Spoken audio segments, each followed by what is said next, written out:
আচ্ছা, এর আগে আমাদের কিছু জিনিস ডিলিট করতে গিয়ে আমরা আটকে গিয়েছি এবং আমাদের ভেন্ডর ফাইলে প্রবলেম হয়ে গেছে। তো এখানে আরেকটা জিনিস গুরুত্বপূর্ণ, আমি যেখানে একেবারেই পারবো না সেখানে তো অবশ্যই এর হেল্প নিতে হবে, কারণ আমি এই বিষয় সম্পর্কে তো পুরোপুরি মানে একেবারে যে জানি এক্সপার্ট তা নয়। তো সেই ক্ষেত্রে আমি নিচে এই যে এই জিনিসগুলো যেটা দেখছেন এটা জিনিস সম্পর্কে বুঝলাম যে এটা হচ্ছে আহ কম্পোজারের যত কমান্ড আছে সব কমান্ডগুলোই কিন্তু এখানে দিয়ে দিয়েছে, যেমন prefer source, prefer dist, prefer install, prefer, মানে প্রত্যেকটা কিন্তু আলাদা আলাদা কাজ আছে। No suggest, no progress, no install, প্রত্যেকটার অডিট, প্রত্যেকটার আলাদা আলাদা কিন্তু কাজ আছে। এখন আমাদের বোঝার বিষয় হচ্ছে যে কোনটা কখন ব্যবহার করব। তো আমাদের যে জেমিনি ব্যবহার করতেছি সেখানে বলছে যে এটাকে তুমি এইটা ব্যবহার করো, প্রিফেয়ার ডিসেট। তো প্রিফেয়ার ডিসেট যদি ব্যবহার করি তাহলে হবেটা কি, আমাদের এই ফাইলগুলো এখান থেকে ডাউনলোড না করে সরাসরি ইতে থেকে গিটহাব থেকে ডাউনলোড করবে, যেটা আমি এই জায়গাটায় দেখেছিলাম। এই যে কোথায় যেন, এখানে, এখানে, হ্যাঁ, এই যে প্যাকেজটি গিট রিপোজিটরি ক্লোন না করে, গিট রিপোজিটরিটা ক্লোন করবে না, না ক্লোন করে জিপ আর্কাইভ ফাইল থেকে ইনস্টল করে, যা উইন্ডোজ সিস্টেমের জন্য দ্রুত ও ঝামেলাবিহীন। তার মানে ঝামেলাবিহীন ইনস্টল করতে হলে প্রিফেয়ার ডিস্ট এটা দিতে হবে। তো দিলাম। আচ্ছা, আর এটা যেটা হচ্ছে না, এটা মেবি উইন্ডোজের কোনো একটা ইর কারণে, বা আমাদের ফাইল বা প্রজেক্ট কোথাও রান থাকার কারণে এই ভেক্টর ফাইলটা পুরোপুরি বা অনেক সময় ডিফেন্ডের কারণে হয়, অনেক সময় আপনার যে আমরা বিভিন্ন ধরনের ভাইরাস, অ্যান্টিভাইরাস ব্যবহার করি, যেমন আমারটা আমি ক্যাসপাইরাসকে ব্যবহার করতেছি। তো সেই ক্ষেত্রেও অনেক সময় এই কাজটা হয়ে থাকে, এই প্রবলেমগুলো হয়ে থাকে। হ্যাঁ, তো এটা প্রবলেমের জন্য সমাধান তো একটা দিল, এখন আমরা দেখি আসলে এটা সমাধান হয় কিনা।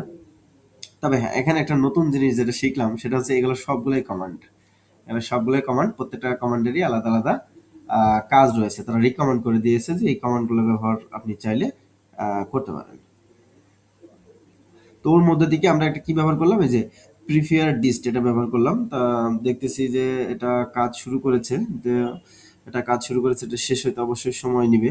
আর প্রত্যেকটা জিনিস কেন হচ্ছে, কি কারণে হচ্ছে, এই জিনিসটা বোঝাটা আম, খুবই জরুরি, খুবই জরুরি।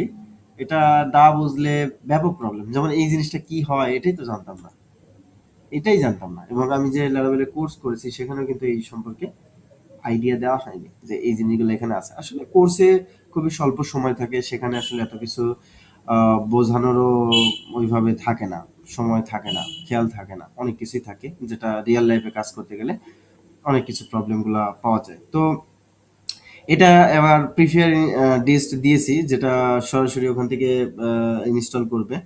তো দেখা যাক যে এটা ইনস্টল শেষে আমাদের সমস্যাটার সমাধান হয় কিনা। যদি সমস্যার সমাধান না হয় সেক্ষেত্রে আমরা আরো অন্যান্য যেগুলো আছে সেগুলো অবশ্যই দেখবো, যেমন prefer dist, prefer source, prefer install. অবশ্যই এগুলো সম্পর্কে আমাদের জানা উচিত যে কখন কোনটা ব্যবহার করবো। ডেভ, হ্যাঁ, dev, no suggest, audit format, audit, এই অডিটটা আমি কিন্তু ব্যবহার করেছি এর আগে, হয়তো এআই এর সহায়তা নিয়ে অডিট ফিক্স নামক এমন কিছু জিনিস আমি ব্যবহার করেছি, বাট মনে নেই। আসলে মূল যে সমস্যাটা এআই হয়তো বা বলে দিচ্ছে, কিন্তু ওইটার এক্স্যাক্টলি কাজ কি, কি কারণে করতে হবে, এই জিনিসটা যতক্ষণ না আপনি জানছেন ততক্ষণ আসলে ভালোভাবে এটা শেখা সম্ভব না। তো আমরা অপেক্ষা করি, দেখি কি হয়। ওকে, এখানে আরেকটা ইন্টারেস্টিং বিষয় আসছে যে আমার কম্পিউটারে সেট আপ করা আছে এই প্রিফেয়ার ডিসপ্লে দেওয়ার পর, সেট আপ করা আছে 8.2, বাট এখানে রিকোয়ার্ড হচ্ছে 8.3। তো যার কারণে মূলত এটি ইনস্টল হতে বাধা দিচ্ছে। তো আমি এটাকে চেক ছাড়াই আরো একটা তাদের কমান্ড আছে, কম্পিউটার ইনস্টল ইগনোর প্ল্যাটফর্ম আর ই কিউএস। এটা দিলে কি হবে, এটা দিলে আপনার এই যে 8.3 না 8.2 সেটা চেক করবে না, না চেক করেই সবকিছু ডাউনলোড করে ফেলবে। দেখেন এগুলো কিন্তু নতুন নতুন বিষয়, নতুন নতুন প্রবলেম। এই নতুন, হ্যাঁ, এবার কিন্তু হয়ে গেছে, এবার কিন্তু পারফেক্টলি হয়ে গেছে। এখন যদি আমরা composer Dave, sorry, composer Dave দেই, আশা করি হয়ে যাবে।